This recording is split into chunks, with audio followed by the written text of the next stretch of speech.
लोग सोचते हैं कि बस महामृत्युंजय मंत्र जप लिया तो मृत्यु भी उनका कुछ बिगाड़ नहीं सकती। कोई जल चढ़ाते हुए इसे बोलता है, कोई बिना नियम जाने इसे दोहराता है। पर क्या कभी सोचा है, मंत्र केवल उच्चारण नहीं, मंत्र ऊर्जा है, मंत्र विज्ञान है। महामृत्युंजय मंत्र शिव का आह्वान है। यह साधारण शब्दों का मेल नहीं, बल्कि प्रलयंकारी शक्ति को जगाने की कुंजी है।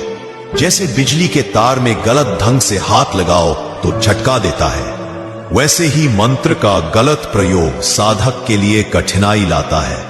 लोग बिना समझे, बिना शुद्ध भाव से सिर्फ दिखावे में मंत्र जपते हैं और फिर कहते हैं फल क्यों नहीं मिला।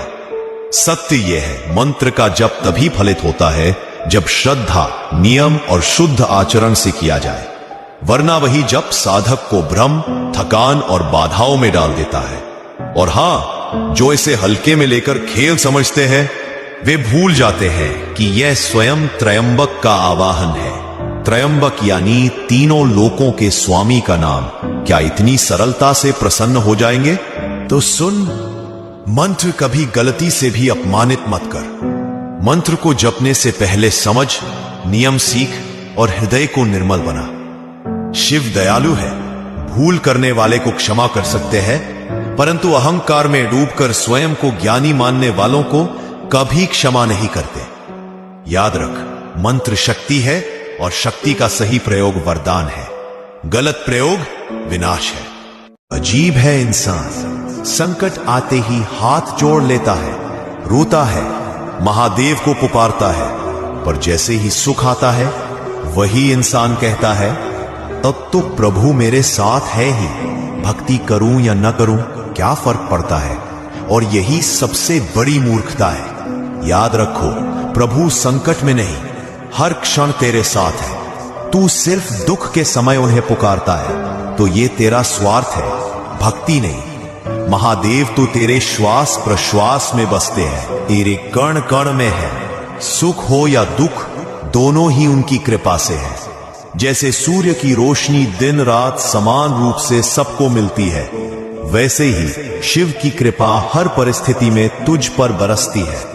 पर इंसान सुख में, अहंकार में अंधा हो जाता है और तब भूल जाता है कि वही प्रभु है जिन्होंने दुख में उसे थामा था। इसलिए हे मानव, भक्ति को सौदे जैसा मत बना।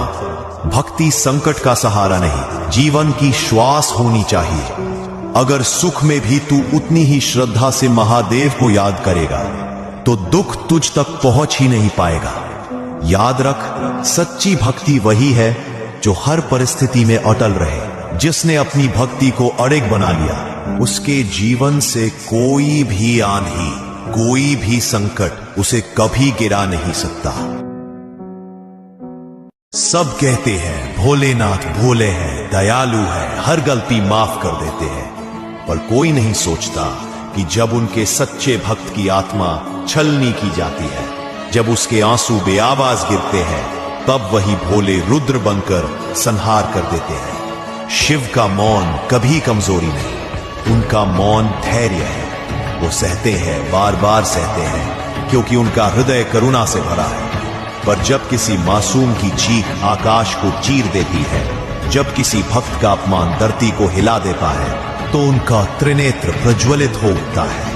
उस अग्नि में सिर्फ शत्रु नहीं, बल्कि अधर्म की हर जड़ जलकर राख हो जाती है। शिव का क्रोध तभी फूटता है जब अन्याय अपनी सीमा पार कर देता है, जब निर्दोष का आर्तनाद न्याय की पुकार बनकर उन्हें जगा देता है। इतिहास गवाह है, जब जब भक्त का अपमान हुआ, तब तब महादेव ने काल का रूप धारण कर संहार कर दिया। इसलिए हे मानव, याद रख, भक्त का अपमान करना मतलब स्वयं महादेव को ललकारना। दूसरों का भला कर, सत्य का साथ दे और करुणा को जीवन का आधार बना, क्योंकि जिसने धर्म को थाम लिया उस पर शिव की कृपा अमृत की तरह बरसती है, और जिसने भक्त के आंसू बहाए उस पर शिव का क्रोध वज्र की तरह टूट पड़ता है। शिव की कृपा अमरत्व है और शिव का कोप विनाश।